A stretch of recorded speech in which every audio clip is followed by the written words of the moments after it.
Hello and welcome to the 8th lecture on quantum computing. Previously, among many other things, we heard about entangled states, so entangled qubits. And this is what we will look more into today to illustrate the usefulness of such pairs, so entangled pairs of qubit, when we use them together with a few simple quantum gates. Two applications are a good starter. So the first one is super dense or dense coding, which refers to the fact that we use one bit of information to communicate two bits of information.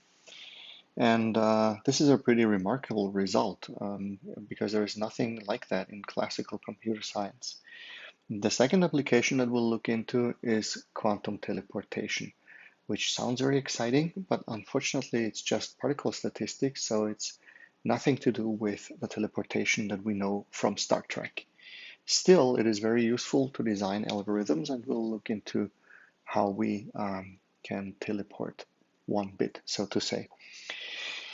To start with, we will need one of the maximally entangled states that we already looked into before, which we call psi 0 for now, and that is given by 1 over the square root of 2 of ket 0, 0 plus ket 1, 1. We saw these states, or a couple of these states before, and sometimes people talk about EPR pairs, so Einstein-Podolsky-Rosen pairs, when they talk about entangled states, which is because there is a very early paper, so a paper from the early days of quantum physics, talking about such pairs of entangled particles. And so when you look it up in Google for Einstein-Podolsky-Rosen, you'll find that paper. It's still worth a read. Just to remind ourselves, we'll quickly look into how we create such an entangled state from two individual qubits that we put in our input register. So we evolve the first time, and then we apply a Hadamard transformation to the first one.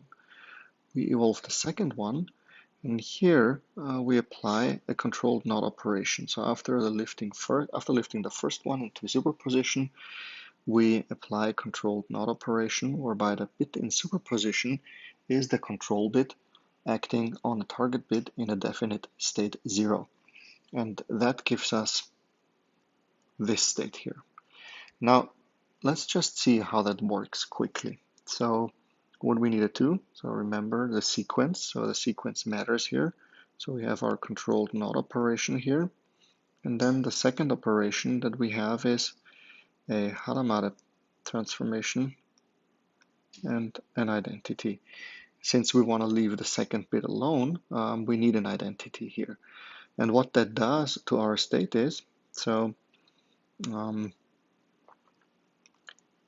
if we execute that first one, then we still are left with controlled knot on the state 1 over the square root of 2. So we have the superposition of the first bit here, and we still have our second one here, okay? So what that means is we can write it down as follows. So still we have our controlled knot operation that we need to run at some point, but now on this very state here.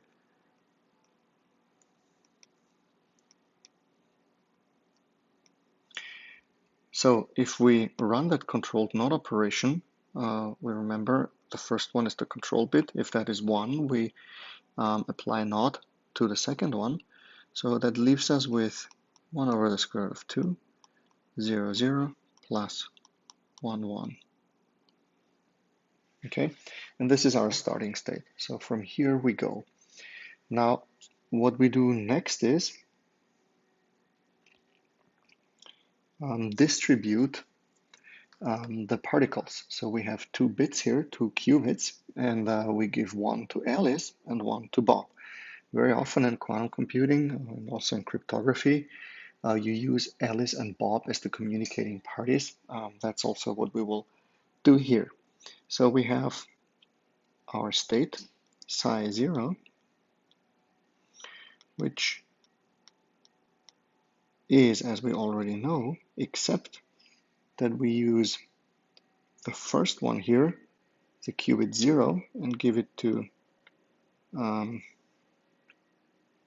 Alice, and the qubit number 1 we give to Bob. Okay, and the same is of course true for second half, where we have 1 to Alice, sorry.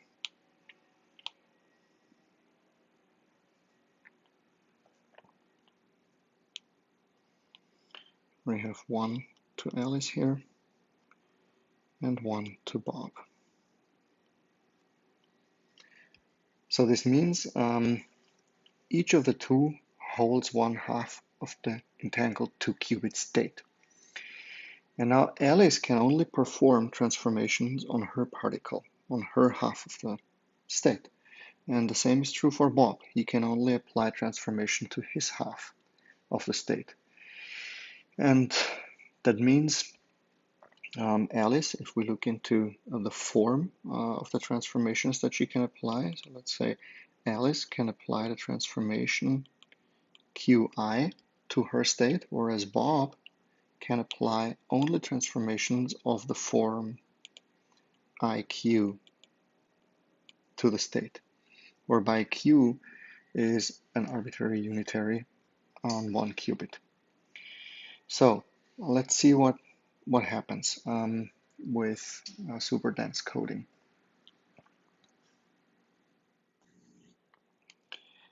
You can see Alice wanting to transmit some information, and she has some encoder here. And now Bob has a decoder, so at some point Bob will need to decode the information that he receives. And so what happens is that we communicate from Alice to Bob. We have our entangled pair. Let's give it the name EPR source. Here that is shared between them.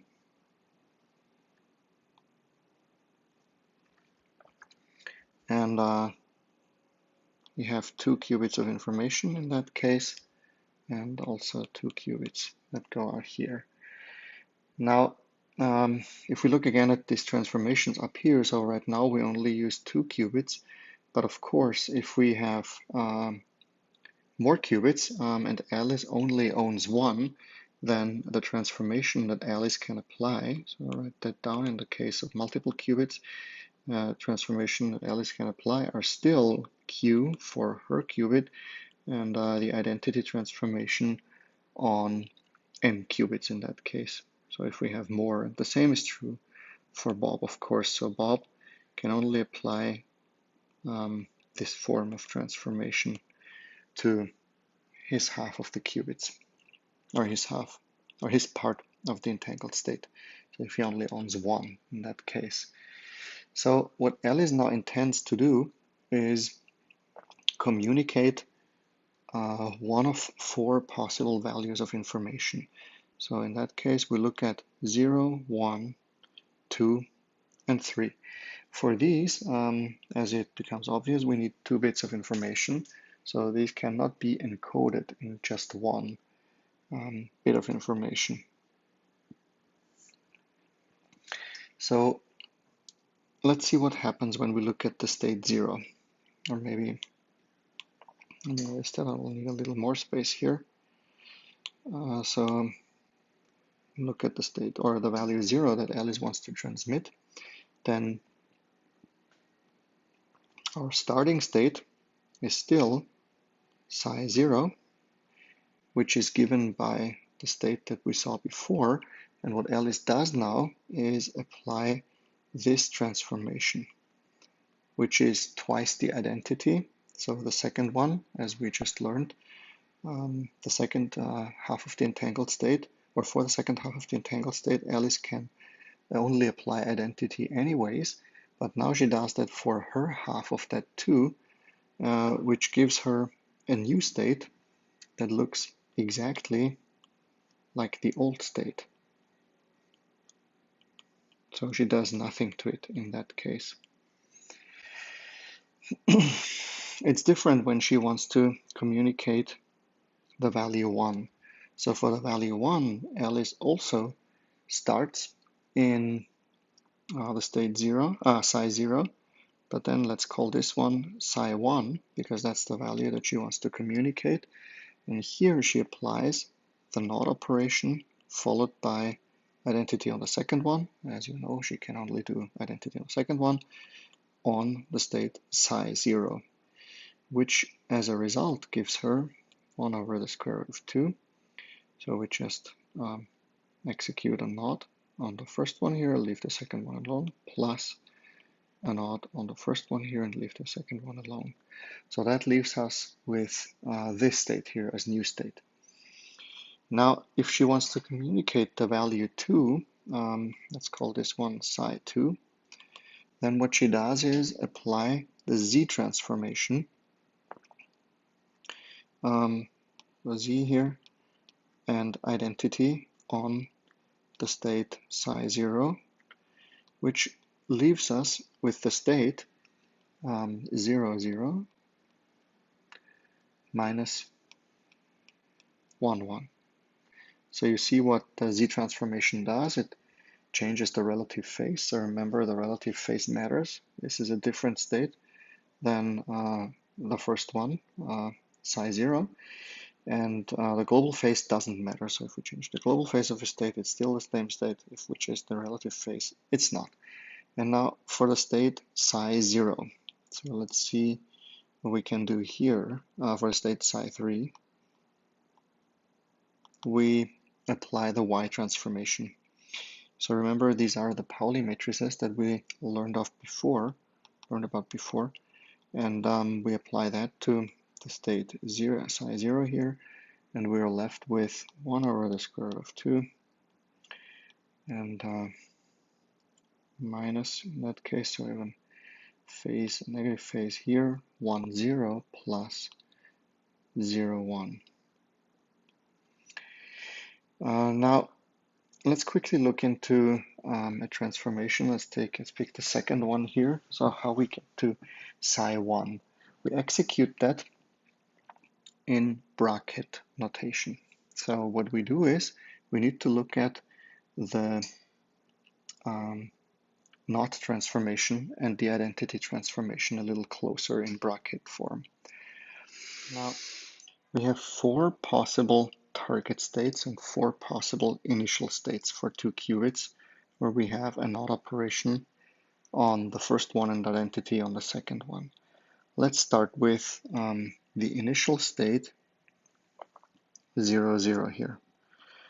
Would give us the final state 1, 0.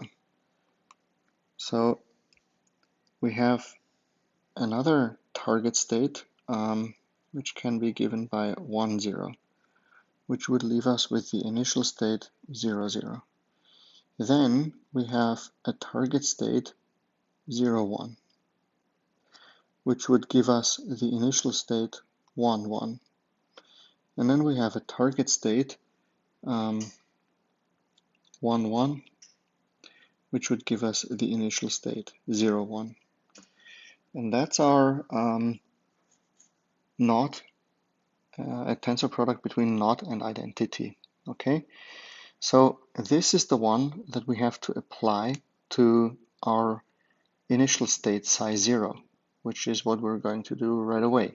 So we take that transformation and apply it to the state 0, 0 plus 1, 1. So if we quickly run that, the result will be, so for the first one, we have 1, 0, 0, 0.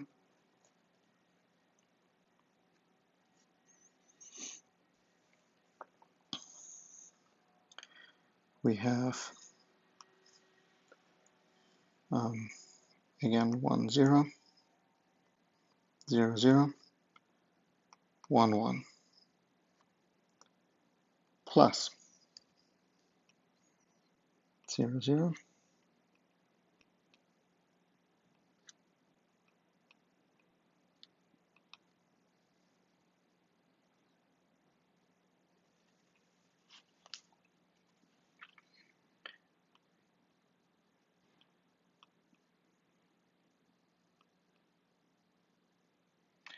So we did the first two. Now let's look at the second two. We have 1, 1, 0, 1,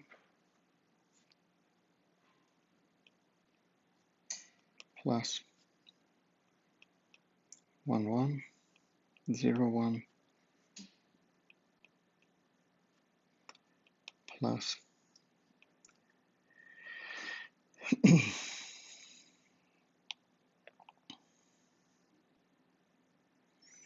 0, 1.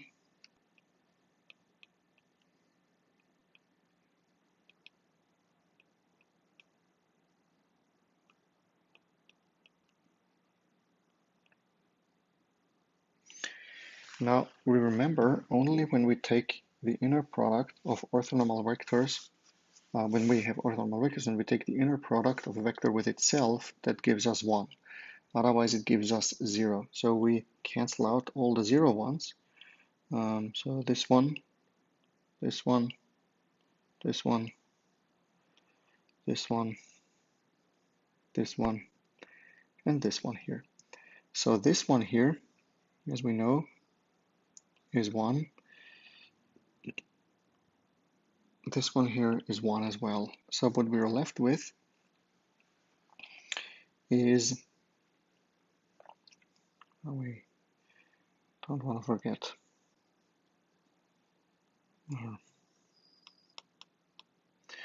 1 over square root of 2. So what we're left with is 1 over the square root of 2, 1, 0, plus 0, 1, which is exactly the state that we have seen here above. So I encourage you to do that for the other states too and see if you can get these exact same results. You can of course also try with the matrix operations, but I feel it's a lot easier when you do it with bracket notation or in bracket notation. So now it's Bob's turn.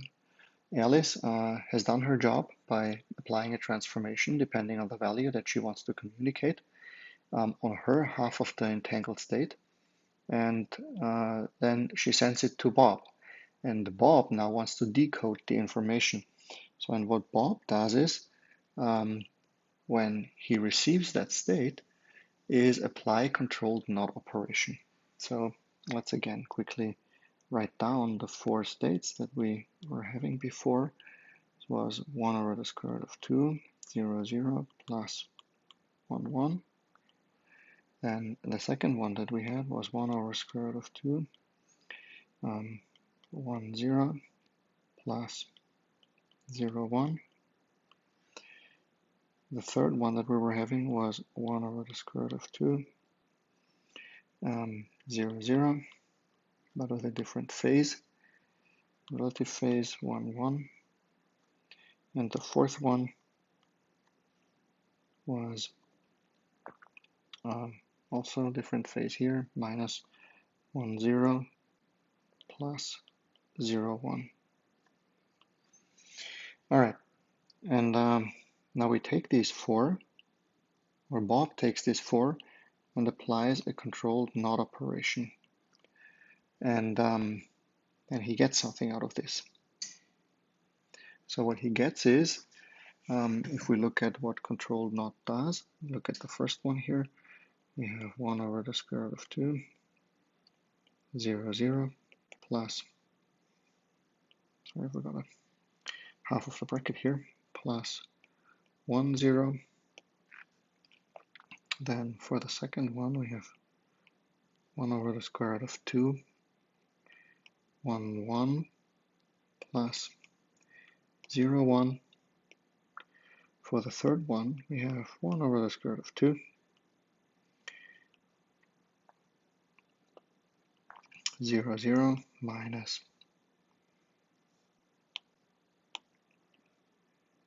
1, 0. And for the fourth one, we have 1 over the square root of 2, minus 1, 1, plus 0, 1.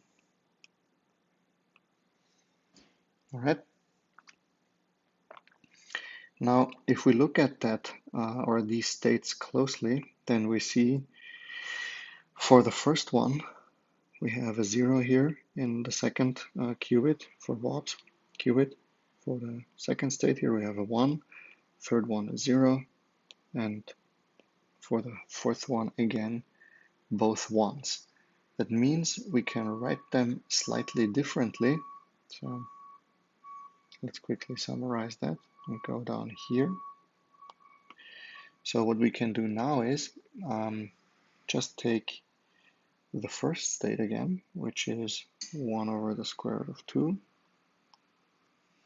and write it as 0 plus 1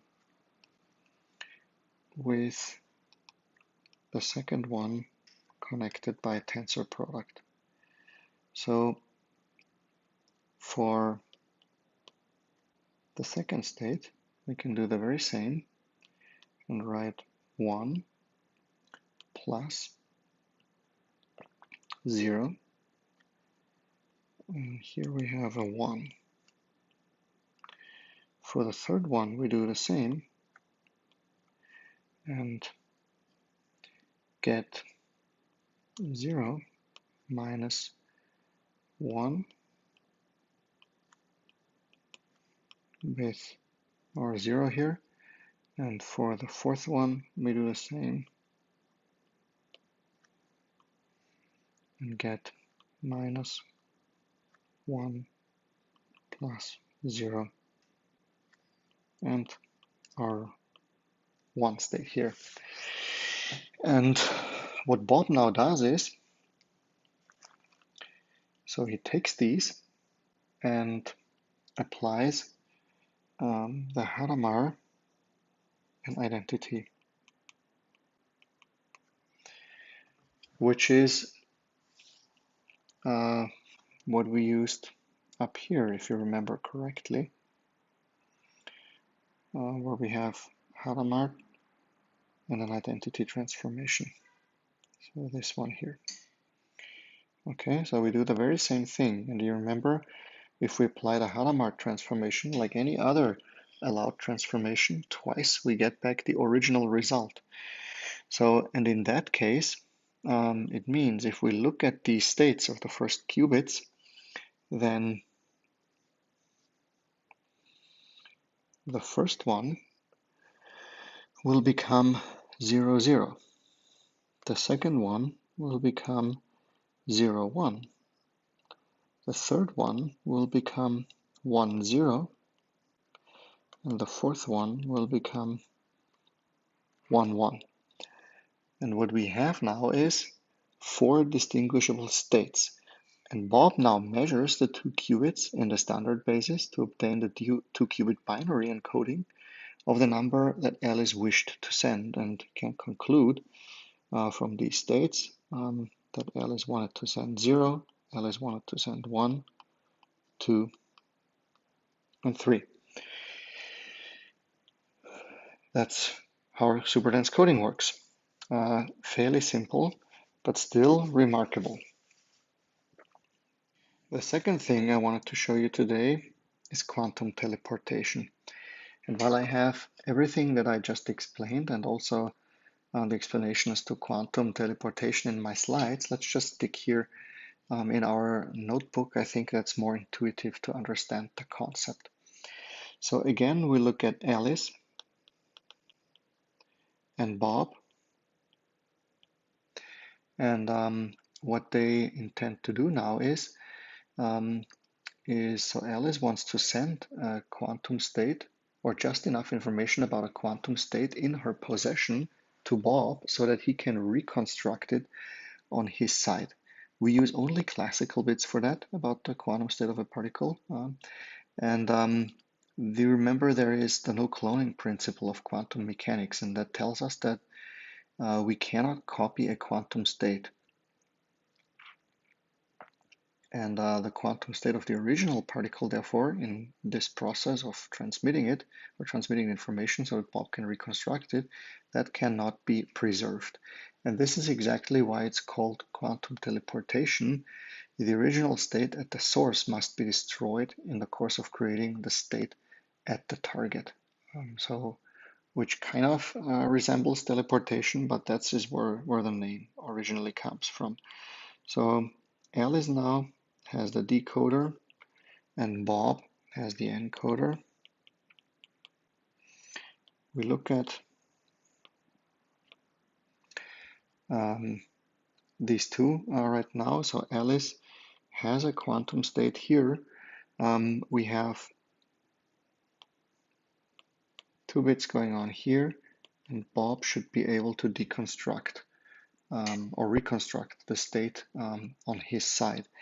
Both share, as we had in the last example, an EPR pair or EPR source. And EPR source.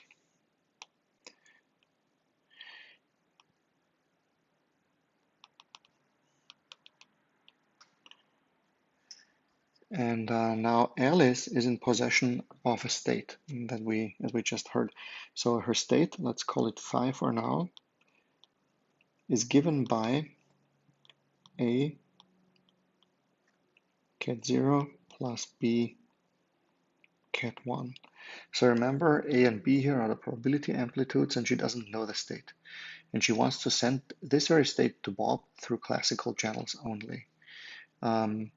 So here in the cartoon on top, you see the dotted lines. These all represent quantum bits, and the connected lines here, they represent classical bits of information. As in the setup for dense coding, Alice and Bob, as we just said, are in possession of a qubit of an entangled pair. And this one is given by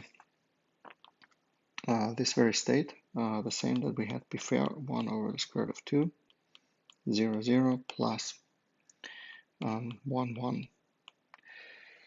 And now the starting state, therefore, if we look at these two, is given by phi and a tensor product between the state psi is of 0, which is then 1 over the square root of 2. If we just run that tensor product, A 0,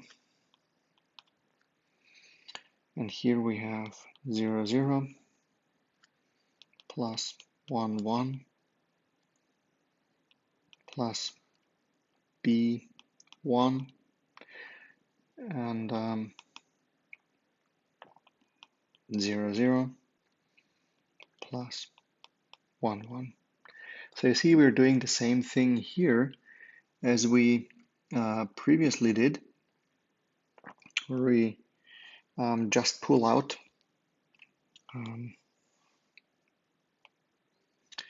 the 1 here and the 0 here. And that leaves us with this state, which can also be written, if we look at it slightly differently, as 1 over the square root of 2. Then we have A 0, 0, 0, plus A 0, 1, 1, plus B 1, 0, 0, plus B 1, 1, 1. Okay, so Alice controls the first 2 qubits and Bob controls the last one in that case. Remember, because Alice owns or is in possession of the state psi here, which is phi here, which is the first one, and she possesses the first half of the entangled pair. Now, Alice applies the decoding step used by Bob in the dense coding example that we had before to the combined state of the qubit phi to be transmitted and her half of the entangled pair. In other words, Alice now applies controlled NOT, here C NOT, and identity, followed by, so this is the first one she applies, followed by the Hadamard transformation and 2 identities. Okay.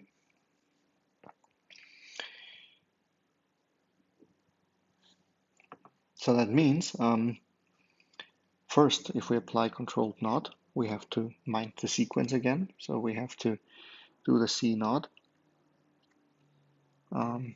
before we do the Hadamard transformation, which means we have to write it after that one here. So C naught I here, and now we apply that to this very state that we just created.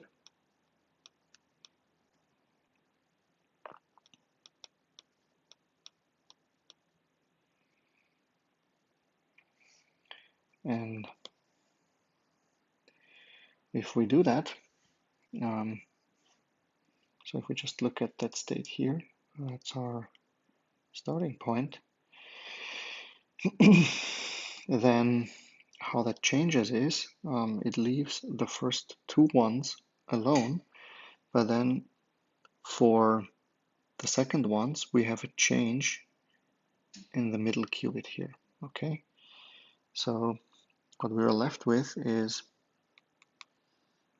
Hadamard still to be done. Sorry.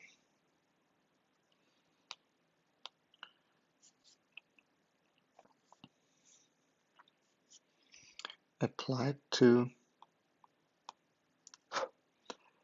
the state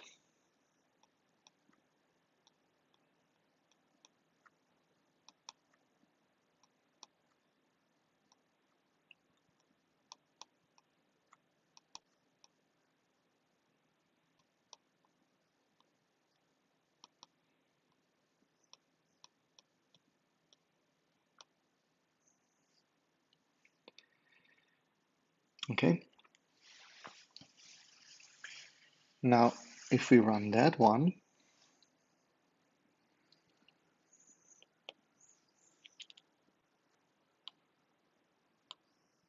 we end up with 1 over the square root of 2. Now this is not lost. Remember, if we apply the Hadamard to 0, we get 1 over the square root of 2 times 0 plus 1, so an equally weighted superposition, which we're going to do right now. So 1 over the square root of 2. And for each of the 0 and the 1, we keep the two zeros here, so the states of the second and the third qubit, which leaves us with 1 over the square root of 2, 0, 0, 0, plus 1, 0, 0. So now let's look at that one here. Here again, 1 over the square root of 2, a 0, 1, 1, plus a 1, 1, 1, plus. So for that one, remember that if we apply the Hadamard transformation to state 1, and we get 0 minus 1 in superposition with a negative relative phase. So therefore we have 1 over the square root of 2, and we have b 0, 1, 0 minus b 1, 1, 0. And the same for the last one. Here we have 1 over the square root of 2 times b 0, 0, 1 minus b 1, 0, 1.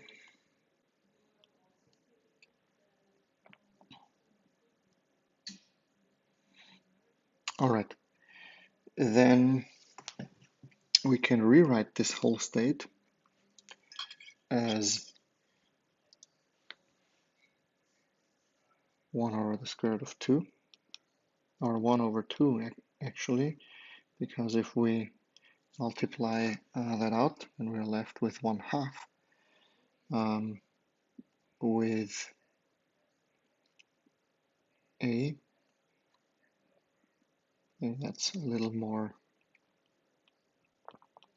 0, 0, 0. It's a little more clear if we write it down that way. Plus 0, 1, 1, plus 1, 0, 0, plus 1, 1, 1.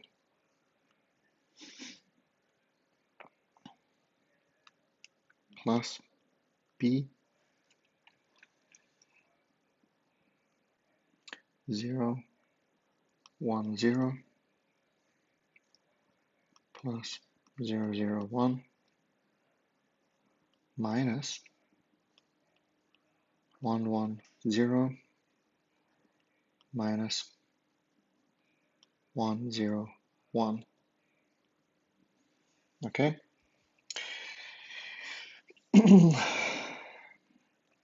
Now, that again we can rewrite as 1 over the square root of 2, or 1 over 2, sorry, not square root of 2, 0, 0 times A 0 plus B 1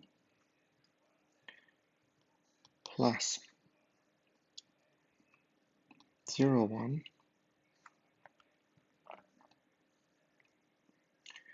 A 1 plus B 0 plus 1, 0 A 0 minus B 1 plus 1, 1 times A 1 minus B 0.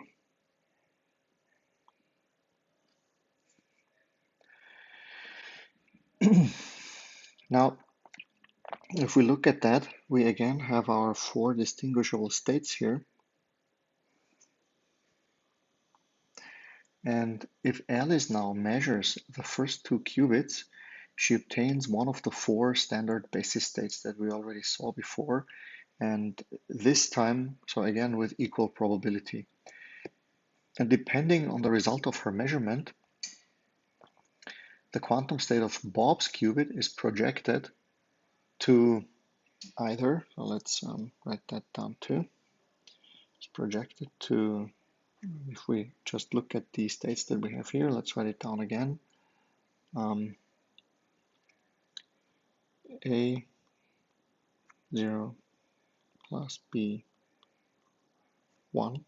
The second one is A 1 plus B 0.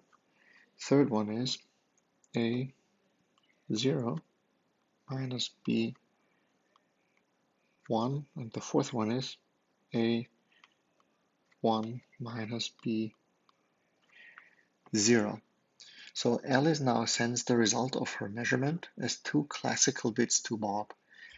This is what we see here in this communication channel here. Okay, so she sends this result to Bob, and after these transformations, the crucial information of the original state phi is contained in Bob's qubit. So there's now nothing Alice can do on her own to reconstruct this original state that she initially had. So the no cloning principle implies that at any given time, only one of Alice or Bob can reconstruct the original quantum state. Now, let's look at what Bob does next. So when Bob receives the 2 classical bits from Alice, let's continue on here. When he receives these 2 classical bits, Then, depending on what he receives, he knows how the state of his half of the entangled pair compares to the original state of Alice's qubit. And this Bob can use to reconstruct the original state of Alice qubit phi. And he does that by applying the appropriate decoding transformation to his qubit, which was originally part of the entangled pair. So remember, Alice was in possession of two, her original state and the half of the entangled state, and Bob has the other half of the entangled state. And if we just look at what Bob has to do to his qubit, then before decoding has taken place, then the four transformation that we can apply for decoding here, let's call this decoding here, depending on the bits received. So in that case, let's call this received, or R for received. He received 0, 0 in that case. In that case, he received 0, 1. In that case, he received 1, 0, and he received 1, 1. So now to his half of the entangled state, he applies identity, he applies the NOT operation, he applies the Z, and here he applies the Y. And after decoding, Bob's qubit will be in the quantum state, that case A0 plus B1, in which Alice's qubit started. And this decoding step is the encoding step of dense coding, and the encoding step was the decoding step of dense coding. So teleportation and dense coding are in some sense inverses of each other. Okay, very good. So you see how the application of NOT here would change this very state also to this state up here. The same for the Z transformation, where it would shift the phase here, and the same for the Y transformation. So we will always end up with Alice's original state. Okay? You will find everything that we discussed today, everything on superdense coding and on quantum teleportation in today's lecture slides, which is probably easier to read than my handwriting. But still, I thought it would be useful to go through this step by step. So one more thing that I wanted to show you today is Deutsch's algorithm. Deutsch's algorithm was one of the first results in quantum computing, or that proved that quantum computers are more powerful than classical computers. So he came up with this, David Deutsch came up with this algorithm in 1985, and it might not be proper to call this an algorithm at all, as it only works on 2 qubits. There's a generalization of it to more qubits, which is known as the Deutsch-Josa algorithm.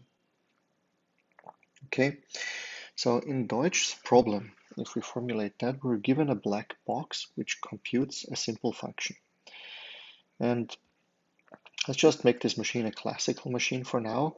We will describe the black box. So the black box takes as an input 2 bits and produces an output 2 bits. So as we see here, for example, we might feed in 0, 0, and the black box may output 0, 1. Each time we do this, we say we're querying the black box. And the goal is now to learn something about the possible function being computed by the black box by querying the box as few times as possible. And the interesting thing now is we have to do this more often with a classical computer compared to a quantum computer. So if we look at this set of 4 functions that we have here on the right, then this is what we want to be able to distinguish. The set 1, which is given by functions number 1 and 2, and the set 2, which is given by functions number 3 and 4. If you can, so you just look at what the functions do. So function 1 takes 2 bits, x, y as an input, and returns x, y. So it's the identity on both.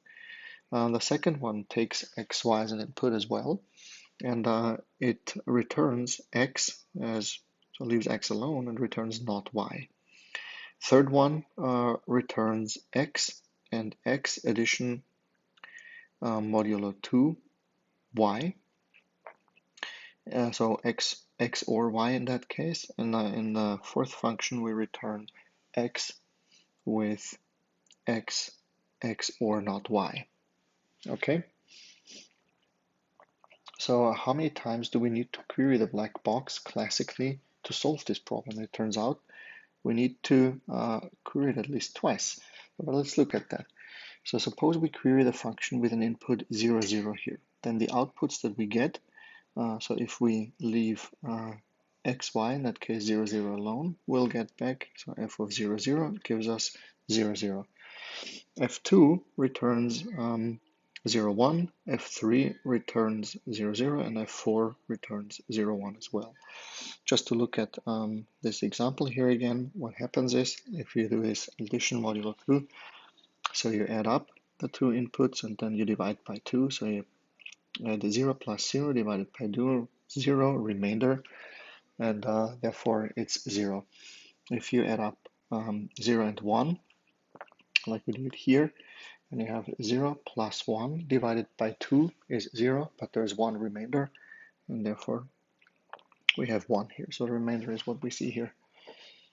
And what we just observed is that to solve this problem, we need to query the classical black box twice.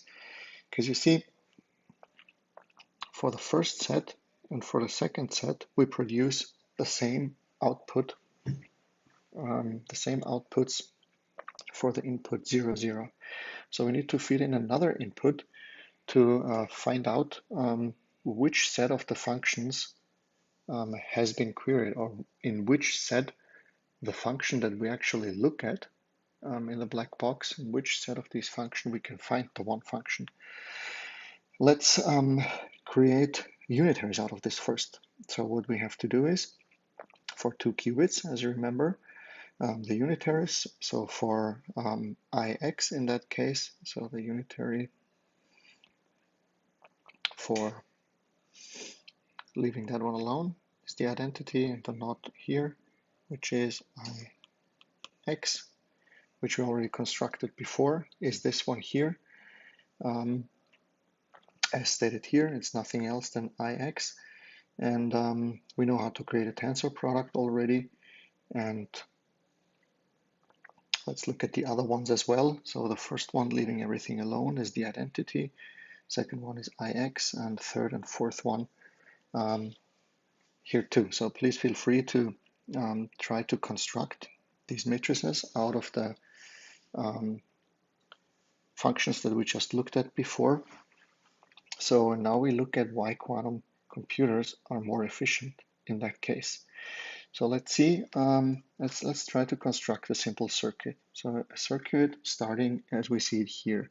So this one has the two definite states, 0 and 1. And we apply Hadamard transformation to both. So we apply Hadamard to the first one, which results in 1 over the square root of 2, 0 plus 1, and here for the second one, 1 over the square root of 2, 0 minus 1. Then the u sub I here is our black box that we query. We don't know yet which of these 4 functions it is, which of the u sub 1 to u sub 4 it is. We just know it's one of these. So we apply that one, and then after the application, we apply another Hadamard transformation to each of the qubits. And then we measure the system. So then we measure our qubits. And recall that the Hadamard transformation is written that way. So the quantum state after the first Hadamard transformation, remember we look at 0, it gives us that one. We look at 1, gives us that one. If we multiply that out, we get that state here. So what happens next is a function of which a unitary u sub I is. In particular, we find by calculation that psi sub 1, which is given by u sub 1 applied to phi, remember phi is that state that we just constructed, results in this very state here. And if we apply u2 to the very same state, then we get this result here, and so on for u sub 3 and u sub 4. And what you can see is that we have different relative phases associated with each of the tuples here. And that again means we have different states. So remember, the relative phase matters, the global phase does not. So, and now once we have that, we can act again with the Hadamard transformation on these four states and see what happens. So you can try to construct the Hadamard transformation, the two-qubit Hadamard transformation. Should give you that matrix that you see here on the right. And using that one, we can calculate the results that we see here. So, and now what you see here is that if the result is 0, 1, we know our oracle or the function that we queried belongs to the first of these two sets. And if we look at 1, 1, or if we get 1, 1 in that case, we know that it belongs to the second set of four functions. And remember here we see a global phase, it doesn't matter. So it only matters to be able to distinguish to which set of functions my one function, so my black box, belongs. And that is a very curious result because what we had to do is supply only one input to find out to which set of functions it belongs, whereas for a classical computer, we would have to do that twice. So we know with certainty to which function my oracle or the which set of functions the black box that we just queried belongs to. All right, that's it for today. Thanks for listening in. Next time we will look at some more algorithms that are interesting and rather curious and show the potential of quantum computers. So we will learn more about why quantum computers are more powerful than classical machines. Thank you very much.